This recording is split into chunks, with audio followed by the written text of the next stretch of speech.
Hello, everyone.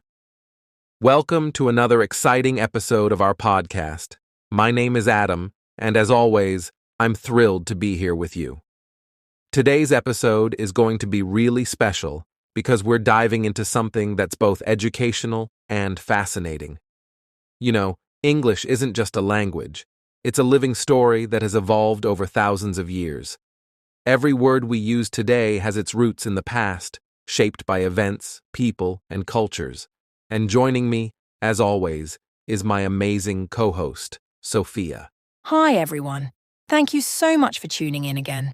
I'm Sophia, and I couldn't agree more with Adam.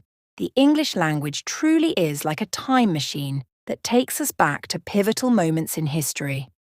Have you ever wondered why we use words like royal and kingly, or why there are so many French-sounding words in English?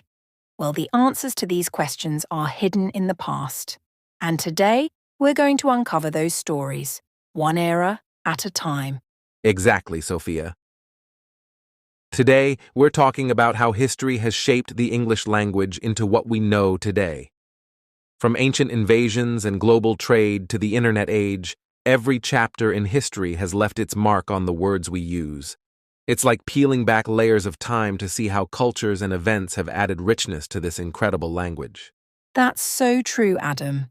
And what's really amazing is that learning about the history of English doesn't just improve your vocabulary or grammar. It helps you understand the deeper cultural and historical connections that make language so vibrant. So if you're a language enthusiast, a history lover, or someone just curious about how English came to be, then this episode is definitely for you. Absolutely. So here's what we have planned. We're going to take you through the key milestones in the history of English. We'll talk about its earliest roots, how invasions and trade shaped the vocabulary, and how modern innovations continue to evolve the language. Along the way, we'll share fun facts, historical insights, and tips to help you connect with the language on a deeper level. And we'll also highlight some fascinating stories about words and expressions you use every day without even realizing their historical significance. Trust me, once you know the origins of these words, you'll never look at English the same way again. Exactly, Sophia. So whether you're here to learn, be inspired, or just enjoy a good story, you're in for a treat. Make sure to stay with us until the end because we've got some practical tips for learning English through history that you can start using right away. All right then, let's jump right into it. Get ready for a journey through time, language, and culture as we explore the incredible history of the English language. Let's begin our journey right at the very roots of the English language. Did you know, Sophia, that the English we speak today has its foundation in three major influences? These are Old English, Latin, and Norse. It's incredible to think that a language as global and diverse as English started with such humble beginnings. Absolutely, Adam. English as we know it began to take shape over 1,500 years ago when Germanic tribes like the Angles, Saxons, and Jutes invaded Britain around the 5th century. They brought with them what we now call Old English. And even though it sounds almost unrecognizable compared to modern English, many of the basic words we use today come from this era. For example, words like house, water, earth, and mother have their roots in Old English. That's fascinating, Sophia. And then, of course, there was the Roman influence. Even though the Romans left Britain in the early 5th century, they left behind a treasure trove of Latin words. These words were mostly related to religion, law, and education, things the Romans were deeply involved in. Words like altar, bishop, and script came from Latin, shaping the early vocabulary of the people. And we can't forget the Vikings, Adam. When they invaded Britain during the 8th and 9th centuries, they brought Norse into the mix. This gave us a lot of practical, everyday words that we still use. For example, words like sky, egg, knife, and even window, which originally meant wind-eye. Isn't that a poetic way to describe a window?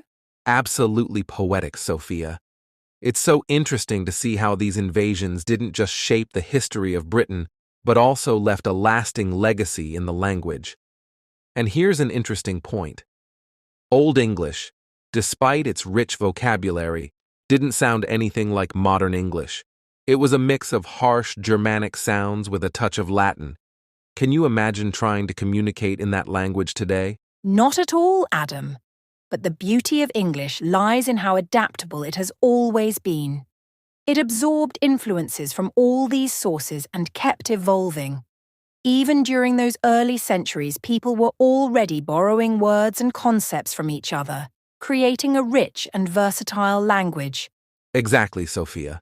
So to summarize, the roots of English were laid by the Anglo-Saxons with Old English, enriched by Latin from the Romans, and expanded with Norse from the Vikings. These influences gave the language its foundation, a solid base of simple, everyday words that are still in use today. And what's amazing is that these early influences were just the beginning. As we'll see in the next segments, English continued to evolve, becoming a language of incredible variety and depth. But it all started here, with a mix of Germanic tribes, Roman scholars, and Viking warriors shaping the vocabulary. So to our listeners, when you say simple words like house or sky, remember, they've traveled through centuries of history to reach your lips. How cool is that? Very cool, Adam. And that's what makes learning the history of English so special. You're not just learning a language, you're connecting with centuries of stories and cultures. Shall we move on to the next segment? Absolutely. Let's see how the next chapter in history added even more layers to the English language. All right, let's fast forward to one of the most transformative events in the history of the English language, the Norman conquest of 1066. Sophia, this single event didn't just change England's political landscape, it revolutionized the language as well. That's so true, Adam. When William the Conqueror and his Norman army took over England, they brought with them the French language. For the next 300 years, French became the language of the ruling class, the courts, and even education. Can you imagine living in a country where the elite spoke one language while the common people spoke another? It's hard to imagine, Sophia, but that's exactly what happened. The common folk continued to speak Old English, while the nobles and aristocrats spoke French. Over time, these two languages started to mix, and that's how Middle English was born, a blend of Old English and Norman French. And this mixing of languages had a massive impact on vocabulary. So many French words entered English, especially in areas like law, government, art, and food. For example, words like court, justice, and parliament came directly from French. Even the word government itself is French in origin. That's fascinating, Sophia. And here's an interesting point. French didn't just give us a lot of new words, it gave us pairs of words with similar meanings, but different levels of formality. For example, the Anglo-Saxons gave us ask, but the Normans introduced inquire. They had kingly, but the Normans added royal. It's amazing how these pairs still reflect the divide between formal and informal English. Exactly, Adam. And let's not forget food. The French influence is especially strong in the names of meats. While the Anglo-Saxons were the ones raising the animals, cow, pig, and sheep, the Normans, as the ruling class, were the ones eating them. So we got French-derived words like beef, pork, and mutton. Wow, Sophia. That's such a vivid way to show how deeply the Normans shaped English. Even the way we structure sentences was influenced by French, making English more flexible and expressive. But what I love most is how this blending of languages gave us a richer vocabulary. For every idea, we often have multiple ways to express it, thanks to these historical layers. Absolutely, Adam. The Norman conquest didn't just change English, it elevated it, giving it the elegance and versatility we appreciate today. And here's a fun fact for our listeners. Did you know that about 30% of modern English words come from French? That's almost 1/3 of the language. That's incredible, Sophia. and it shows how history and language are always intertwined. So, to our listeners, the next time you use words like beauty, restaurant, or courage, you can thank the Normans for bringing a touch of French sophistication into English. Exactly, Adam. And learning these historical connections isn't just fun, it can also help you expand your vocabulary. When you know a word's origin, it becomes easier to remember and use it.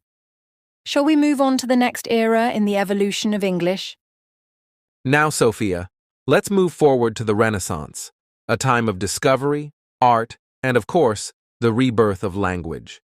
The Renaissance, which began in the 14th century and flourished in the 15th and 16th centuries, didn't just change the way people thought.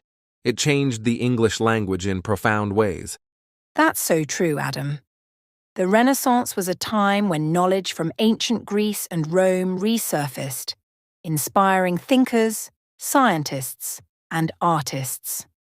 And with this wave of intellectual revival came an influx of Latin and Greek words into English. Many of the new terms were related to science, medicine, art, and philosophy. For example, words like biology, geometry, and philosophy came from this period. Exactly, Sophia. And the printing press, which was invented during the Renaissance, played a huge role in spreading these new ideas, and the vocabulary that came with them. Books were being printed in English for the first time, and as more people learned to read, the language began to grow rapidly. It's fascinating to think that words we use every day, like library and manuscript, were popularized during this era. Yes, and one of the most influential figures of the Renaissance was William Shakespeare. He wasn't just a playwright and poet, he was a master of language who enriched English with hundreds of new words and phrases. Words like majestic, luggage, and eyeball were either coined by him or popularized through his works. Can you imagine English without Shakespeare's influence? Not at all, Sophia. Shakespeare's creativity with language gave English a poetic richness that still resonates today. And it wasn't just words. He introduced expressions like break the ice, heart of gold, and wild goose chase. It's amazing how his contributions have stood the test of time. It really is, Adam. Another fascinating thing about the Renaissance is how English started to adopt Latin-based prefixes and suffixes. Words like submarine, meaning under the sea, or prefix, something attached before, became part of the vocabulary, making English more precise and descriptive. And let's not forget how Renaissance thinkers borrowed directly from Greek to name new discoveries and ideas. Words like astronomy, democracy, and theater remind us of how deeply rooted the English language is in Greek intellectual tradition. It's incredible to see how these ancient languages breathed new life into English during the Renaissance. Absolutely, Adam. What's really amazing is that these words didn't just fill gaps, they added depth. Latin and Greek gave English a sense of formality and sophistication. For example, instead of saying hard to understand, you could say complex or intricate. Doesn't that make English feel so much more dynamic? Totally, Sophia. And for our listeners, here's a fun exercise. Take a moment to think about words you use that sound formal or scientific. Chances are they have roots in Latin or Greek. Words like temperature, phenomenon, or even education all trace back to this period. That's a great tip, Adam. Learning these connections can make vocabulary building so much easier and even a bit fun. You start to notice patterns, like the prefix bio, meaning life, as in biology or biography. It's like solving a linguistic puzzle. Exactly, Sophia. So, to sum up, the Renaissance wasn't just a cultural rebirth, it was a linguistic one as well. Latin and Greek words expanded English, giving it the precision and richness that we rely on today. From Shakespeare's creative expressions to scientific discoveries, this era left an indelible mark on the language. Beautifully said, Adam. And as we move forward in our exploration of English, we'll see how history continued to shape the language.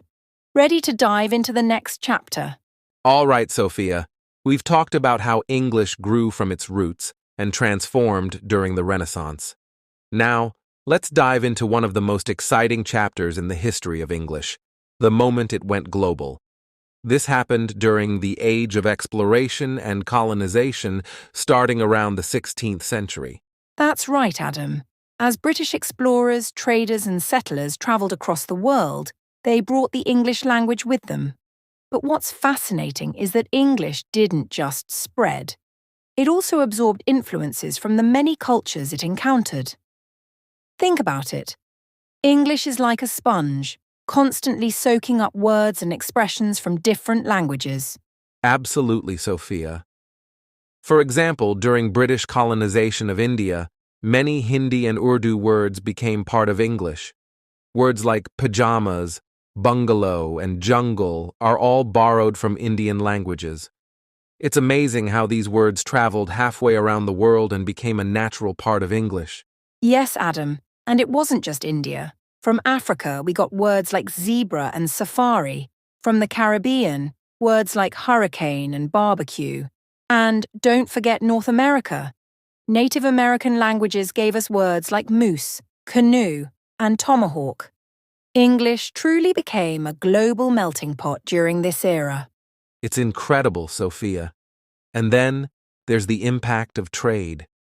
The British Empire was involved in global commerce, and that brought even more linguistic influences. For instance, tea and silk trade with China introduced words like tea and ketchup. Even the spice trade with Southeast Asia gave us words like curry and mango. Exactly, Adam.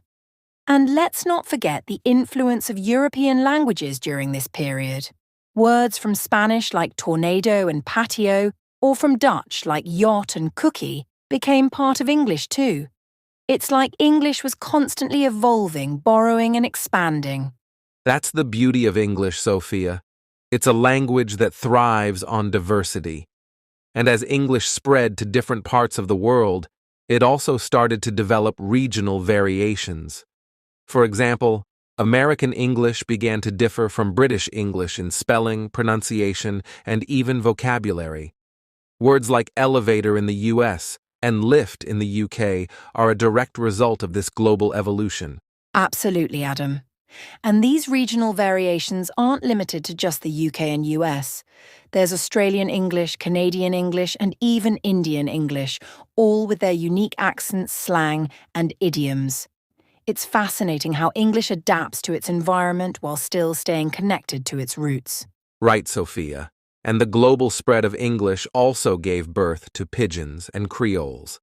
These are simplified forms of English mixed with local languages, used for communication in multicultural areas. Over time, some of these creoles became fully developed languages like Jamaican patois. Isn't that amazing? It really is, Adam.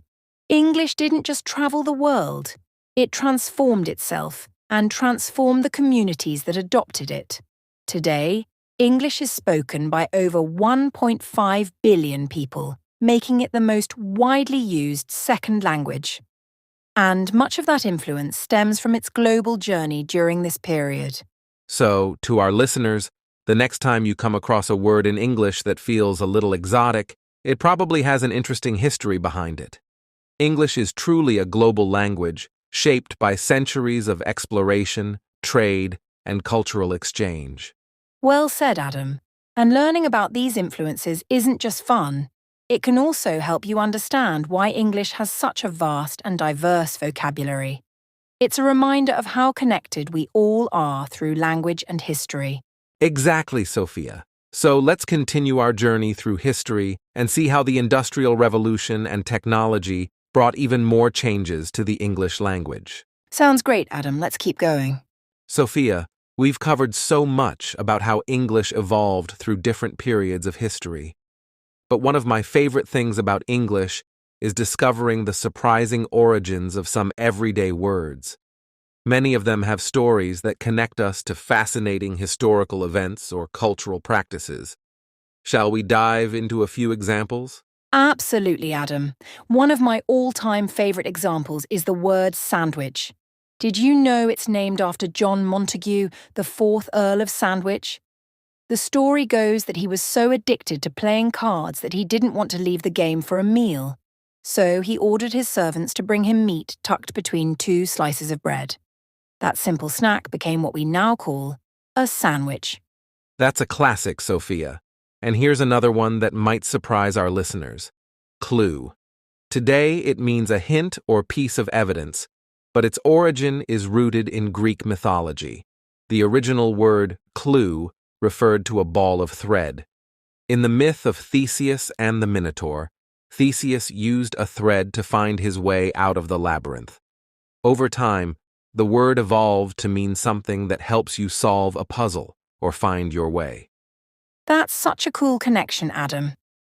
And speaking of mythology, did you know that the word mentor also comes from Greek mythology? Mentor was the name of a character in the Odyssey. He was a trusted advisor and guide to Odysseus's son, Telemachus. Today, a mentor is anyone who guides or advises someone in their journey. Exactly, Sophia. And here's a word with a darker history: quarantine. During the Black Death in the 14th century, ships arriving in Venice were required to stay anchored for 40 days to ensure no one aboard was infected.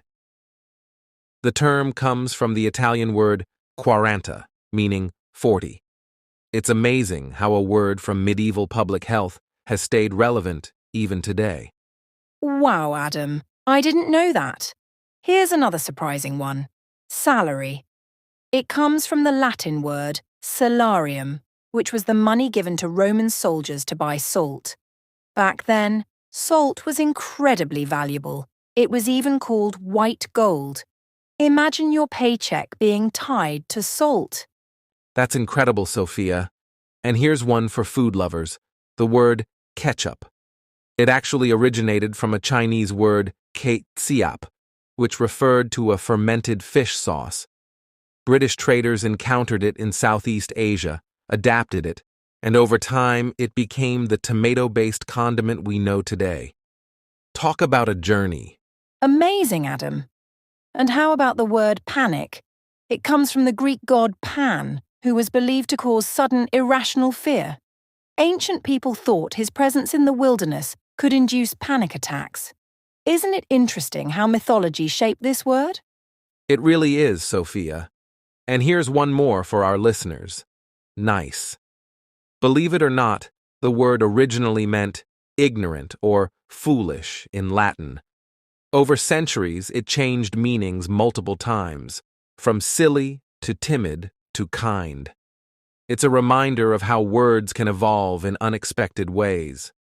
That's so true, Adam. Each of these words carries a little piece of history with it, connecting us to the past in ways we might not even realize. I think that's what makes English such a fascinating language to learn. Absolutely, Sophia. And for our listeners, the next time you use a word, take a moment to wonder about its history. You might just uncover an incredible story behind it. Well said, Adam. So, shall we continue exploring how history has shaped English in our next segment? Now, Sophia, let's fast forward to the modern era and talk about something that makes English so lively and ever-evolving: slang. If there's one thing that keeps English dynamic and fun, it's the creativity of slang. And it's fascinating how much of it is tied to historical events and cultural movements. Where should we start? Great point, Adam. Slang often reflects the time it was created in.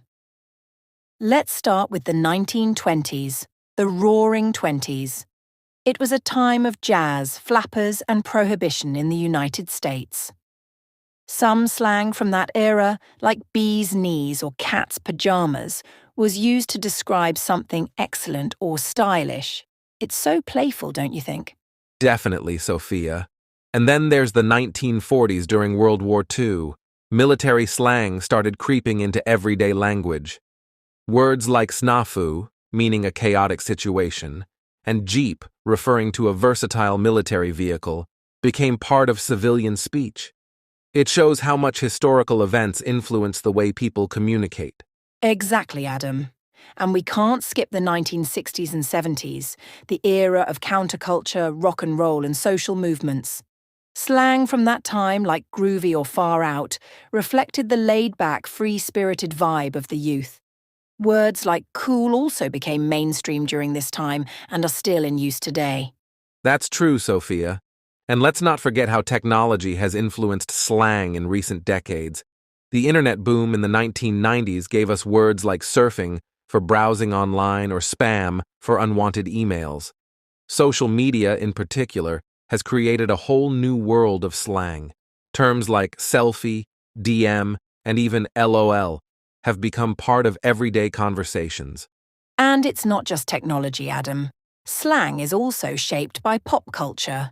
Think about how TV shows, movies, and music have introduced terms like yada yada from Seinfeld or on fleek, which became popular through social media.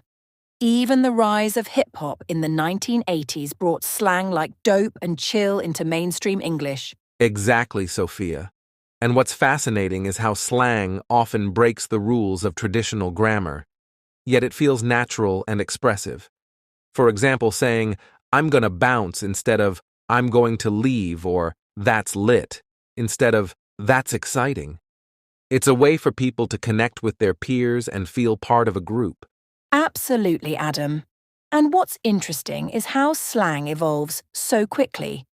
A word that's popular one year might feel outdated the next. For example, think of words like radical from the 80s or tubular. While they aren't used much today, they capture the vibe of their time perfectly. That's so true, Sophia. And here's a fun fact for our listeners. Some slang words eventually become part of standard English. Words like robot and blizzard were once considered slang, but are now completely normal. So today's ghosting or flexing might be tomorrow's dictionary entries. That's a great point, Adam. Slang is a reminder that language is alive and constantly changing. It reflects who we are, what we value, and how we interact with the world around us. Learning slang isn't just fun, it's a way to connect with modern culture. Absolutely, Sophia. So, to our listeners, don't be afraid to explore slang. It's a wonderful way to make your English sound natural and up to date.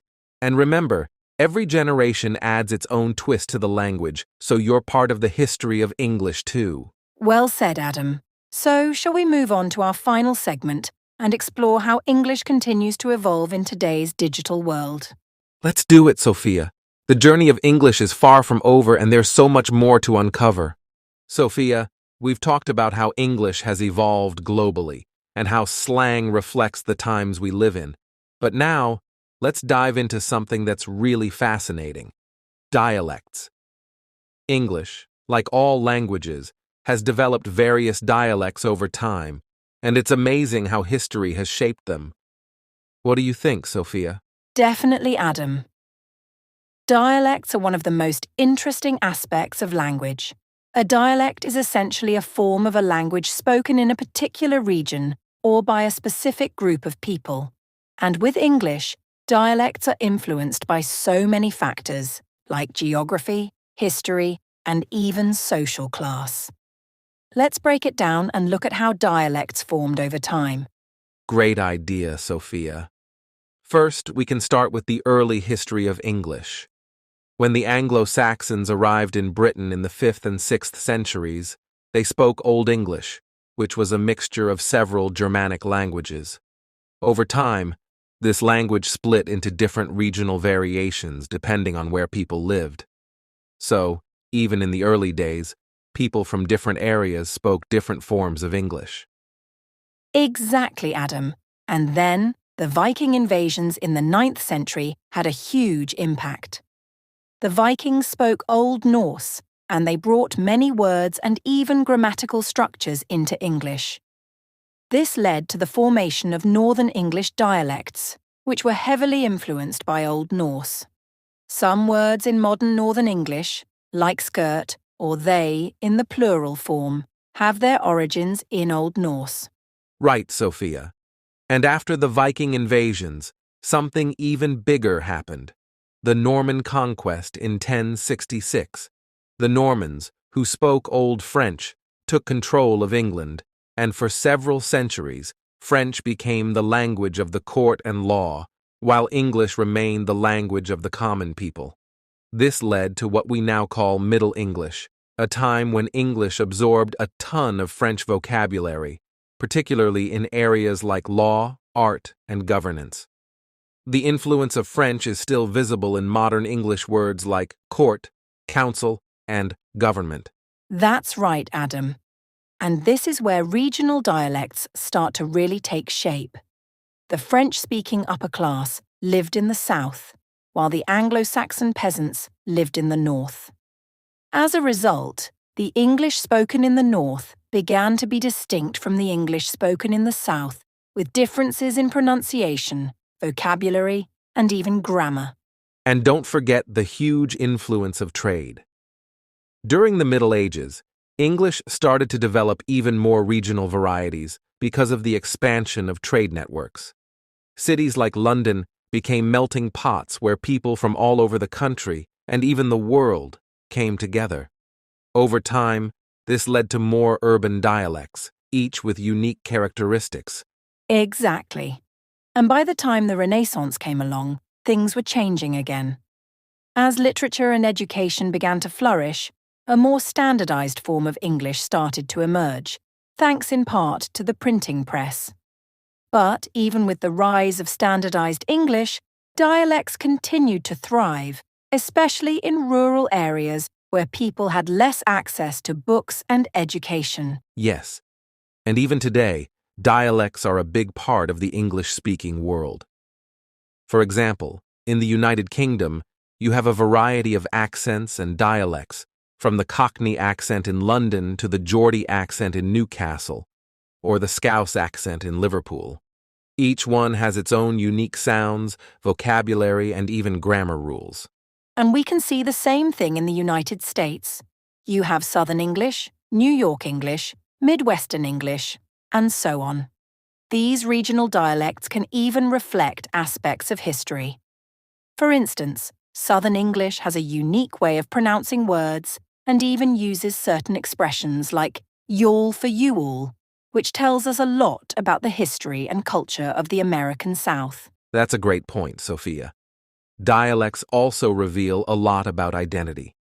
People often take pride in their regional dialects because it connects them to their history, family, and community. For example, a person from Boston might say, "Pak the ka in Havad Yad," to show off their strong local accent. It's a way of saying, "I belong here." And you know what? Even within dialects, there are subdialects, especially in cities where accents change from neighborhood to neighborhood. Absolutely, Adam. And let's not forget the role of social class in shaping dialects. People from higher social classes often spoke more standard forms of English, which influenced how the language was taught and written. Meanwhile, working-class dialects were often dismissed as less educated. But over time, many of these regional dialects have become celebrated for their authenticity and cultural value. Right, Sophia? Dialects are an essential part of the language landscape. They don't just show us where people are from, they also show us who they are, their history, and the social context in which they live. And as English continues to spread across the world, new dialects are still forming, which makes the language even richer. Exactly. And for our listeners, learning about dialects is a great way to deepen your understanding of English. It's not just about knowing correct English. It's about understanding the diversity and complexity of the language, shaped by centuries of history. Well said, Sophia. Dialects remind us that language is never static. It's constantly evolving, shaped by the people who speak it. So the next time you hear a new accent or dialect, remember, it's a piece of history in action. Exactly, Adam. So, are you ready to explore how English has continued to change in today's globalized world?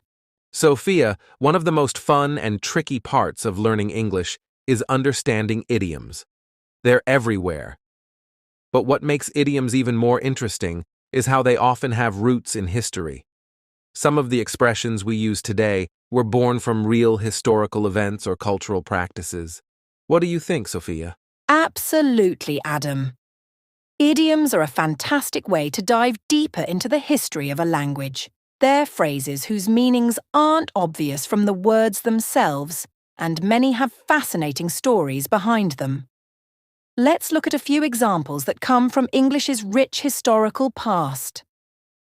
Let's start with the classic to bite the bullet. Today it means to do something unpleasant or difficult, like facing a tough challenge. But did you know that it dates back to wartime history? Soldiers used to bite down on bullets or other hard objects to endure surgery without anesthesia.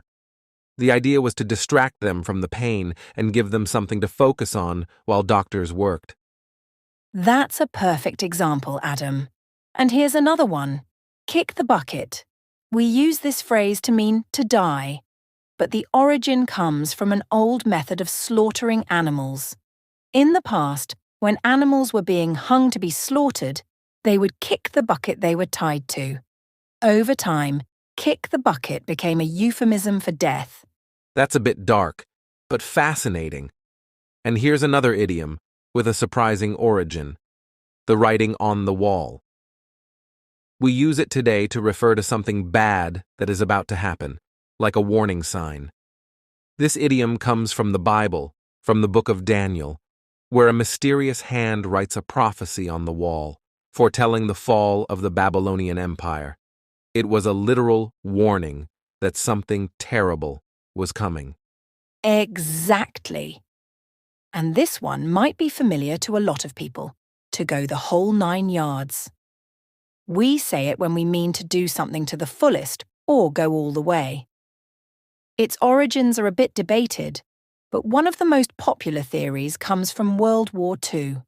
During the war, fighter planes were equipped with machine guns that had a 9-yard-long ammunition belt. If a pilot used the whole belt of ammunition, it meant they were going all out in the fight. That's such a great one, Sophia. And here's another one from the world of sailing: to press the button. We use this to mean putting pressure on someone or something to take action.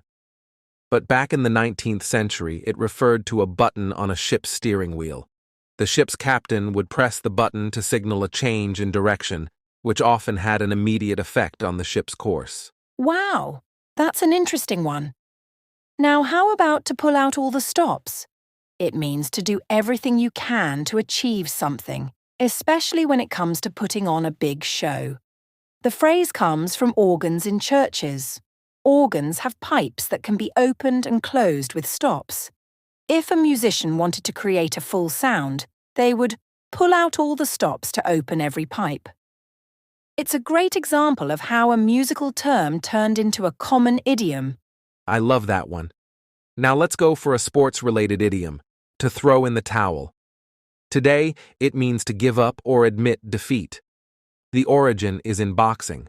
When a boxer's trainer throws a towel into the ring, it signals that the fighter can't continue, usually because they've been beaten. The towel became a symbol of surrender. That's a perfect example, Adam. And here's one more to round it out. The ball is in your court. This idiom comes from tennis, where the ball is hit back and forth between players. If the ball is in your court, it's your turn to make a move. Over time, it became a way of saying that someone has control over a situation or decision. Such great examples, Sophia. Idioms show us how history, culture, and even specific industries influence the language we speak today. They often reflect the way people thought and acted in different times, which is why it's so important to understand their origins.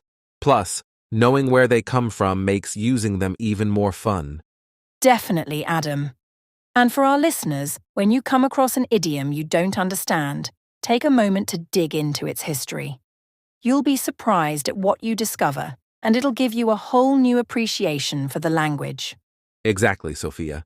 Idioms not only make English more colorful, but they also tell the stories of our past. It's amazing how the past still lives on in the phrases we use today. Well said, Adam. So, shall we wrap up today's journey through English history and explore how all these elements come together to make English such a fascinating language? Let's do it, Sophia. There's always more to discover, and the beauty of the English language is that it's never quite finished evolving. Sophia, let's talk about something truly fascinating: the way inventions have shaped the English language. As technology and inventions evolve, so does the language. English, being a global language, adapts by adding new words, phrases, and even whole concepts that are directly linked to inventions throughout history. Isn't that interesting? Absolutely, Adam. Every time there's a major invention, language evolves to describe it, and often the invention becomes so integrated into daily life that the words associated with it become part of our everyday vocabulary. Let's start with one of the most important inventions in history, the printing press. Yes, the printing press was revolutionary. It was invented by Johannes Gutenberg in the 15th century. Before it, books were copied by hand, which was a very slow and expensive process. With the printing press, books could be mass-produced and information spread much more rapidly. This invention not only changed the way people learned, but also influenced the way English words were standardized. With printed books, the spelling of words became more consistent across the country, helping to shape modern English. Right, Adam. And another invention that had a huge impact on the English language was the telephone. When Alexander Graham Bell invented the telephone in 1876, it opened up a whole new world of communication. Suddenly, people could speak to each other from long distances, and new vocabulary emerged to describe these new methods of communication. Words like hello and telephone didn't even exist before the invention. Exactly. Hello became the standard greeting on the phone, a term that was popularized in part because of Thomas Edison's promotion of it. Before that, people used ahoy or simply waited for the other person to start talking.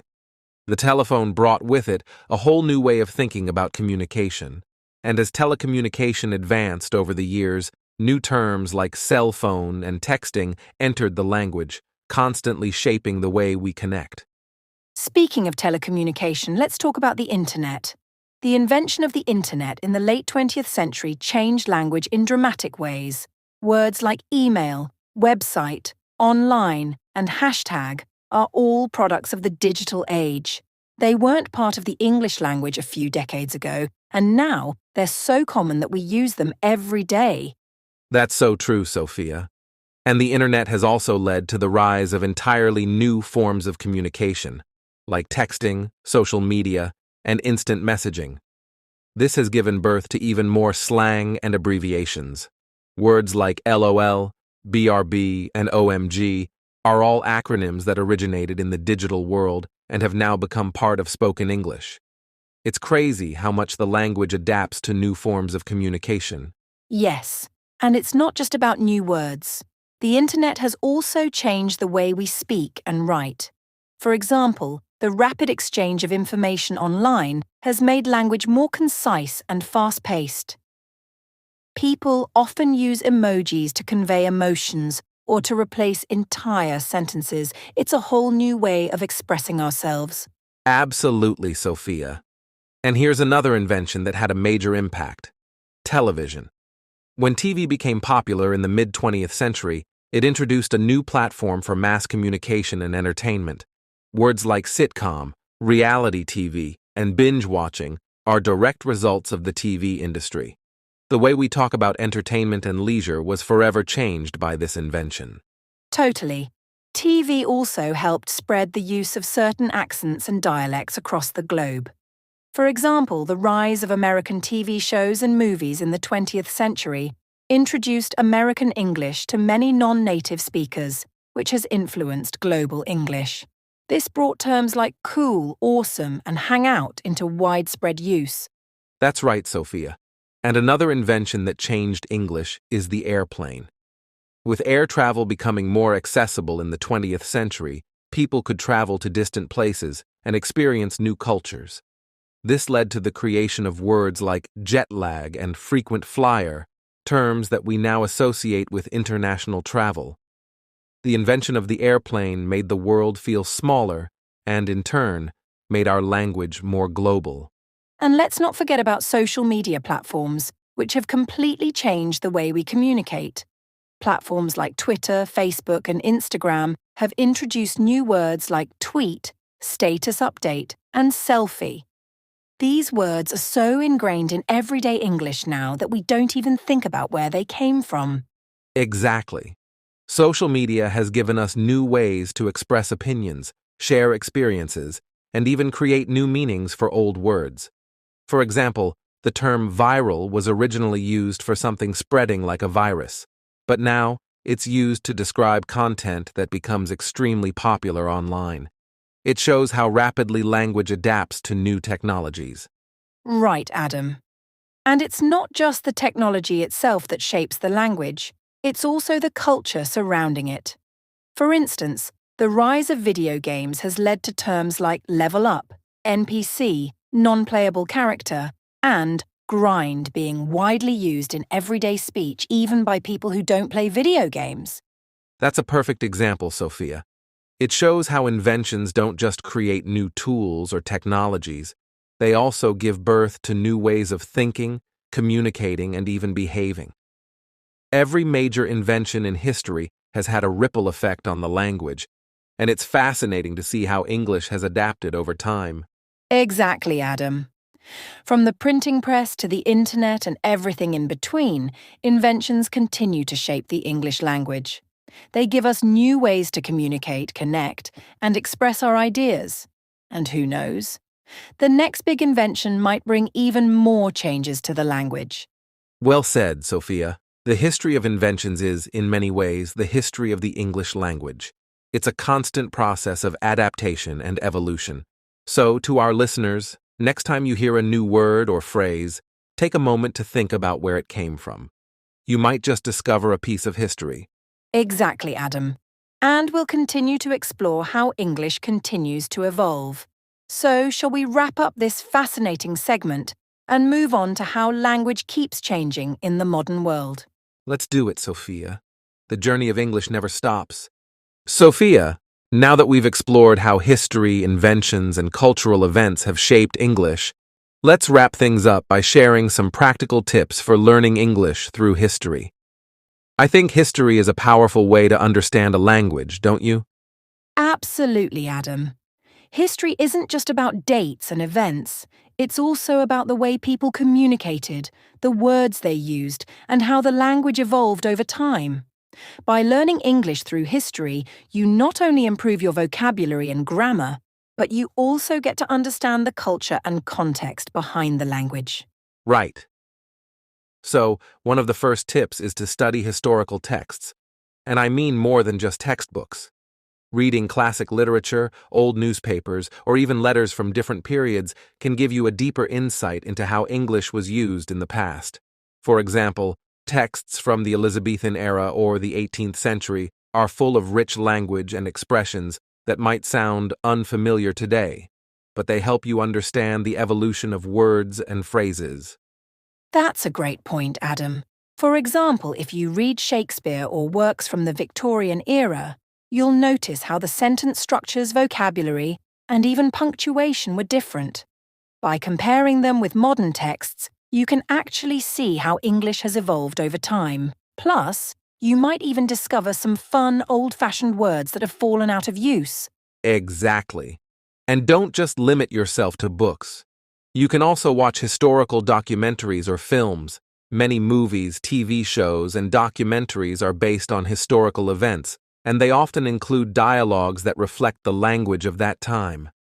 For example, watching a film set in medieval England will expose you to Old English or Middle English phrases, which may sound very different from modern English, but it's a great way to appreciate how far the language has come.